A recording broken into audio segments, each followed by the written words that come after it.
हाय, हमारे चैनल में आपका स्वागत है। शुरू करने से पहले आपके लिए एक छोटी सी कहानी है। ये कहानी विनय गेरा के बारे में है, जो एक टैक्सी और फूड डिलीवरी कंपनी में काम करते थे। वो ऑपरेशंस टीम में थे, जहां ड्राइवर रिलेटेड डिटेल्स और पेमेंट्स हैंडल होती थी। सब कुछ अच्छा लग रहा था जब तक कंपनी को 1 करोड़ रुपए से ज्यादा पैसे की गलत इस्तेमाल की खबर मिली। जब इन्वेस्टिगेशन की गई, कंपनी ने देखा कि विनय ने 388 फेक ड्राइवर प्रोफाइल्स बनाए थे, जो 18 बैंक अकाउंट से लिंक थे, जिनमें से उसने 1,17,03,033 रुपीस ट्रांसफर किए थे। क्या ये कहानी आपको फेमिलियर लग रही है? आपका गेस सही है। ये एक सच्ची घटना है जो उबर में घटी थी, वो टैक्सी सर्विस कंपनी जो हम सबको अच्छे से पता है। शॉकिंग है कि नहीं? अगर आप एक एम्प्लॉयर होते तो आपको कैसा लगता? आप अपने एम्प्लॉयज पर भरोसा करते हैं और उन्हें सारी कॉन्फिडेंशियल इंफॉर्मेशन का एक्सेस देते हैं, लेकिन फिर वो ऐसे ही मिसयूज करते हैं। इंसान हमेशा ग्रीड में अलग अलग लेवल्स का धोखा देने जैसे काम करता रहता है, लेकिन नुकसान उठाने वाले लोग ये डैमेज को कैसे डील करते हैं? वेल, इमोशनल नुकसान का कोई कॉम्पनसेशन नहीं होता, लेकिन पैसों का नुकसान तो जरूर कवर किया जा सकता है। Wondering how? यहाँ पर फिडेलिटी इंश्योरेंस का इस्तेमाल आता है बचने के लिए। क्या आपको पता है फिडेलिटी इंश्योरेंस के बारे में? मैं आपको सारी डिटेल्स बताऊंगी, लेकिन उससे पहले कृपया कर हमारे चैनल को सब्सक्राइब करें और नोटिफिकेशंस के लिए बेल आइकन दबा दें।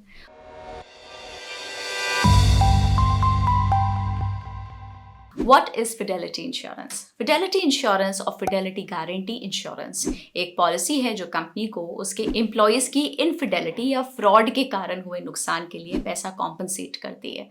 Companies have the privilege of customising policies based on the requirements of the business. Companies को अपने रिक्वायरमेंट्स के हिसाब से पॉलिसीज को कस्टमाइज करने की प्रिविलेज होती है। कंपनीज को जो सारे रिस्क का सामना करना पड़ता है, उसमें से एक बड़ा रिस्क होता है एम्प्लॉयज की डिसऑनेस्टी, क्योंकि एम्प्लॉयज के पास फर्म की कॉन्फिडेंशियल इंफॉर्मेशन होती है। ये उन्हें अलग अलग प्रकार के फ्रॉड्स जैसे कि चोरी, फंड्स का गलत इस्तेमाल, इनसाइडर इंफॉर्मेशन का लीक करना एक्सेट्रा करने का मौका देता है। अगर ऐसी हरकतें समय पर पकड़ी जाती हैं तो कंपनी अपने आप को नुकसान से बचा सकती है, वरना पैसों का नुकसान बहुत बड़ा हो सकता है। इसलिए कंपनीज फिडेलिटी इंश्योरेंस पर भरोसा करती हैं ताकि ऐसी घटनाओं के नुकसान से बाहर आ सकें। कुछ इंश्योरेंस कंपनी सिर्फ नुकसान को ही कवर नहीं करती, बल्कि फ्रॉडुलेंट एक्टिविटीज की इन्वेस्टिगेशन से जुड़े सारे खर्चे को भी रीइंबर्स करती हैं। कवरेज के आधार पे अलग अलग प्रकार के इंश्योरेंस पॉलिसीज होते हैं। चलिए अगले सेक्शन पे चलते हैं, जहां हम अवेलेबल ऑप्शंस को समझेंगे। कंपनीज में कुछ पोजीशंस होती हैं जिन्हें कंपनी के सभी फाइनेंशियल डिटेल्स का एक्सेस होता है। ऐसे एम्प्लॉयज के फ्रॉड करने की संभावना ज्यादा होती है, इसलिए कंपनीज पॉलिसीज लेते समय ऐसे एम्प्लॉयज के खिलाफ जिससे उनके किए गए फ्रॉड्स का नुकसान कवर हो सके। फॉर एग्जाम्पल, एक फाइनेंस डिपार्टमेंट के सीनियर मैनेजर को कंसिडर करिए, जो कंपनी रिलेटेड पेमेंट्स को अप्रूव करने का एक्सेस रखता है। अगर वो एम्प्लॉय लॉयल नहीं है तो इस पोजीशन का गलत इस्तेमाल होने की ज्यादा पॉसिबिलिटी होती है, इसलिए उसके नाम पर एक इंडिविजुअल पॉलिसी रखना बेहतर है। कलेक्टिव पॉलिसीज, ऐसी पॉलिसीज एक ग्रुप ऑफ एम्प्लॉयज के खिलाफ ली जाती हैं। कंपनीज हर एम्प्लॉय के लिए कवरेज का अमाउंट उनके जॉब रोल्स के आधार पर डिसाइड करती हैं।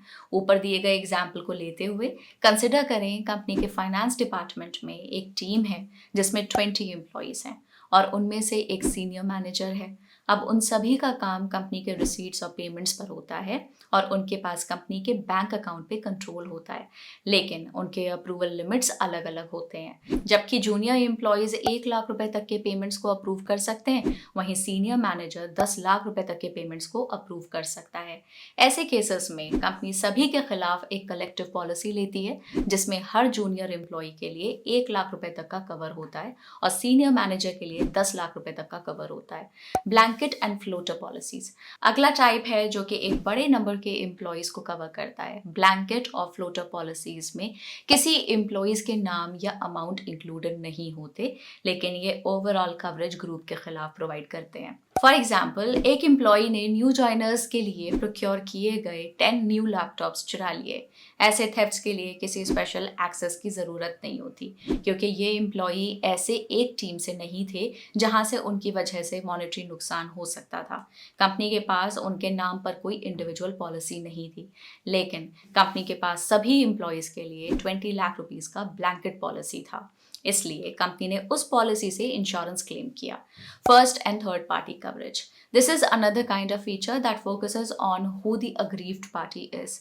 First party coverage makes up for losses suffered by the company due to its employees, whereas third party coverage focuses on compensating losses that the other stakeholders like vendors and customers face due to employee dishonesty. ये एक और प्रकार का feature है जो aggrieved party पर focus करता है। फर्स्ट पार्टी कवरेज कंपनी के नुकसान को कवर करती है जो उसके एम्प्लॉयज के कारण होते हैं, जबकि third party coverage employ dishonesty के कारण दूसरे स्टेक होल्डर्स जैसे कि वेंडर्स और कस्टमर्स के नुकसान को कॉम्पनसेट करने पे फोकस करता है। फॉर एग्जाम्पल, एक एम्प्लॉय फंड्स को गलत इस्तेमाल करता है और उसे वेंडर को पेमेंट करने के बजाय अपने पर्सनल अकाउंट में ट्रांसफर कर देता है।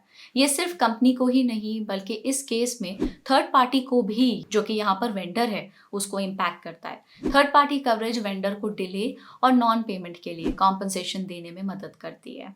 अब आपको पता चल गया है कि बिजनेसेस के लिए अलग अलग ऑप्शंस क्या हैं।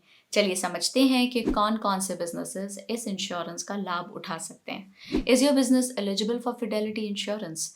बिजनेसेस इस इंश्योरेंस को क्वालिफाई करने के एलिजिबिलिटी क्राइटेरिया अलग अलग इंश्योरेंस कंपनीज में अलग अलग हो सकते हैं। ये डिटेल्स इंश्योरेंस कंपनीज वेबसाइट पे पब्लिश कर देती हैं, लेकिन जनरली ये इंश्योरेंस उन सभी बिजनेसेस के लिए एलिजिबल होता है जो एम्प्लॉयज और पैसों से इन्वॉल्व होते हैं। तो अगर आप खुद एंटरप्रेन्योर हैं या आपको लोग पता है जो बिजनेस चलाते हैं और उनके एम्प्लॉयज हैं, तो उन्हें इस पॉलिसी के बारे में ज़रूर बताएं। लेकिन आप अभी भी इस पॉलिसी की वैल्यू में कंफ्यूज्ड हैं, तो यहाँ कुछ और पॉइंट्स हैं जो आपको इसकी वैल्यू के बारे में और भी ज़्यादा अश्योर कर देंगे। सबसे पहला और इम्पॉर्टेंट फ़ायदा, जैसे कि हम अब तक डिस्कस कर रहे हैं, एम्प्लॉयज़ के डिसऑनेस्ट एक्टिविटीज़ के खिलाफ पैसों की सुरक्षा।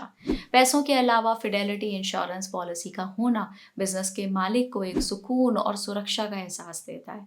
ये जानकर कि मॉनेटरी नुकसान का ध्यान रखा जाएगा, मैनेजमेंट को कंपनी की ग्रोथ के लिए और इम्पॉर्टेंट स्ट्रैटेजीज पर फोकस करने की अनुमति देता है।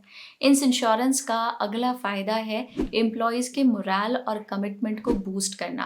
फिडेलिटी इंश्योरेंस का क्लेम करने के लिए फ्रॉड की थरो इन्वेस्टिगेशन होती है। इसका मतलब है कि इन्वॉल्व एम्प्लॉयज एक्सपोज होंगे। इससे उन्हें पकड़े जाने का डर और अपनी रेपुटेशन को खतरे में डालने का फियर होता है, जो एम्प्लॉयज को अपनी ऑर्गेनाइजेशन के प्रति ज़्यादा लॉयल बनाता है। ये इंश्योरेंस बाहर के स्टेक होल्डर्स जैसे वेंडर्स और क्लाइंट्स के विश्वास को बढ़ाता है। उनका रिस्क प्रोटेक्टेड है जानकर उनके मन में कंपनी के लिए अच्छा इंप्रेशन बनता है। इससे बिजनेस डील्स और ज़्यादा हो सकती हैं। अब आप जान गए हैं कि फिडेलिटी इंश्योरेंस क्यों ज़रूरी है। उतना ही ज़रूरी है जानना कि ये पॉलिसीज़ क्या कवर करती हैं और क्या नहीं। जबकि हर इंश्योरेंस प्रोवाइडर के लिए पॉलिसीज़ और डिटेल्स अलग हो सकती हैं। कुछ कॉमन एक्ट्स जो इंश्योरेंस कंपनीज कवर करते हैं वो है फॉर्जरी, जहां एम्प्लॉयज़ किसी और पार्टी को धोखा देकर ऑथराइज लोगों के सिग्नेचर्स नकल करके पैसे ट्रांसफर करवाते हैं। कंपनीज से एसेट्स और वैल्यूएबल्स चुरा लेना, एम्प्लॉयज़ कंपनी के सिस्टम्स में स्टोर किए गए आइडेंटिटी डिटेल्स चुरा लेते हैं। कैश एम्बेजलमेंट, पैसे को डाइवर्ट करके फंड्स को मिसयूज करना, एम्प्लॉयज का क्लाइंट्स और वेंडर्स से वैल्यूएबल्स या इंपॉर्टेंट इंफॉर्मेशन चुरा लेना। अगर ऊपर दिए गए किसी भी एक्ट से पैसे का नुकसान हुआ तो वो क्लेम्स के एलिजिबल नहीं होते। मूविंग ऑन, आपने देखा होगा कि हर इंश्योरेंस कंपनी अपने टर्म्स एंड कंडीशंस के बारे में बात करती है, जहां सर्टेन काइंड्स के नुकसान को एक्सक्लूड किया जाता है। फिडेलिटी इंश्योरेंस में भी यही मामला है। यहाँ कुछ एक्सक्लूजन्स हैं जो most of the insurance providers follow करते हैं। यहाँ पे पहला पॉइंट ये है कि इंश्योरेंस सिर्फ डायरेक्ट मॉनेटरी लॉस को कवर करता है। इसमें इनडायरेक्ट लॉसेस जैसे कि अपॉर्चुनिटी लॉस या फिजिकल इंजरी नहीं शामिल होती हैं पॉलिसी के अंदर। फिडेलिटी इंश्योरेंस पॉलिसी के टेन्योर में हुए नुकसान को कवर करता है और पॉलिसी एक्सपायर होने के बाद फर्स्ट 12 मंथ्स तक भी, लेकिन ये तब तक एप्लीकेबल होता है जब कंपनी के पास कोई और एक्टिव पॉलिसी नहीं है। पॉलिसी खरीदने से पहले हुए नुकसान को कवर नहीं करता। डिसीविंग इंटेंशंस के बिना हुए नुकसान को पॉलिसी कवर नहीं करती है। इसका मतलब है कि अगर किसी एम्प्लॉय की गलती से हुए एक्शन से नुकसान होता है जो कि चीट करने का इरादा ना रखता हो, तो वो पॉलिसी के अंदर कवर नहीं होता। कभी कभी ऐसा होता है कि एम्प्लॉयज कंपनी छोड़कर बाद में फिर से ज्वाइन करते हैं। ऐसे एम्प्लॉयज के द्वारा किए गए डिसऑनेस्ट एक्ट्स को तब तक इंश्योरेंस कवर नहीं करता जब तक उनका फ्रेश इंक्लूजन पॉलिसी में ना हो। समटाइम्स एम्प्लॉयर्स एम्प्लॉयज के ऐसे डिसऑनेस्ट बिहेवियर पे ध्यान नहीं देते, इसलिए एम्प्लॉयर्स के नेग्लिजेंस से हुए नुकसान को पॉलिसी कवर नहीं करती। इसलिए जरूरी है कि एम्प्लॉयर्स हर छोटी सी शक की हरकत पर तुरंत एक्शन लें। इसके साथ हमने फिडेलिटी इंश्योरेंस से जुड़ी सारी इंपॉर्टेंट पॉइंट्स को कवर कर लिया है। अब चलिए देखते हैं कुछ पॉइंटर्स जो इंश्योरेंस अप्लाई करते वक्त और क्लेम करते वक्त ध्यान में रखने चाहिए। क्या फिडेलिटी इंश्योरेंस कमर्शियल इंश्योरेंस का रिप्लेसमेंट है? नहीं। कमर्शियल इंश्योरेंस आपकी कंपनी के प्रॉपर्टीज और एम्प्लॉयज को फिजिकल डैमेज से हुए नुकसान से बचाने में मदद करता है। तो कमर्शियल और फिडेलिटी अलग अलग एस्पेक्ट्स को हैंडल करते हैं और एक दूसरे के ऑल्टरनेटिव्स नहीं होते हैं। एक आइडियल सिनेरियो में एक बिजनेस के पास दोनों पॉलिसीज होनी चाहिए। पॉलिसी डॉक्यूमेंट्स के अलावा इंश्योरेंस क्लेम के लिए कुछ इंपॉर्टेंट डॉक्यूमेंट्स होते हैं, जैसे कि FIR रिपोर्ट, फ्रॉड से जुड़े एविडेंस और पैसों के नुकसान के proof and details. To claim the insurance amount, the employer must recognize the fraud at the right time and take disciplinary action against the employee, which usually involves termination. Informing the insurance company immediately after identifying the fraud is of utmost importance. Insurance amount को claim करने के लिए employer ने fraud को सही समय पे पहचान कर एम्प्लॉय के खिलाफ सही एक्शंस लेना चाहिए, जो यूजुअली उसके टर्मिनेशन में रिजल्ट करता है। फ्रॉड को पहचान लेने के तुरंत बाद ही इंश्योरेंस कंपनी को इन्फॉर्म करना बहुत महत्वपूर्ण है। इसके अलावा एम्प्लॉयर को एक फोरेंसिक ऑडिट भी फैसिलिटेट करना चाहिए, जिसमें ऑडिटर्स फाइनेंशियल स्टेटमेंट्स को इन्वेस्टिगेट करते हैं ताकि एग्जैक्ट मॉनेटरी लॉस पता चल सके।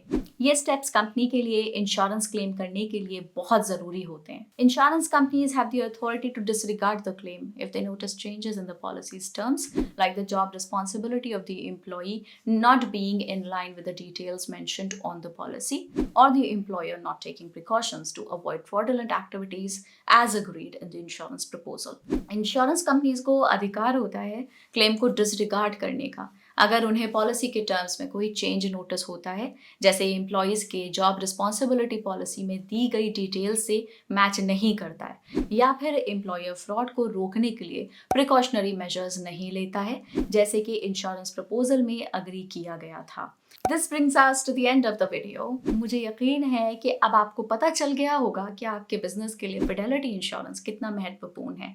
छोटे बिजनेसेस के लिए ये और भी ज़्यादा ज़रूरी है, क्योंकि अपने आप मॉनेटरी नुकसान को हैंडल करना बिजनेस के मालिकों पर भारी बर्डन डाल सकता है।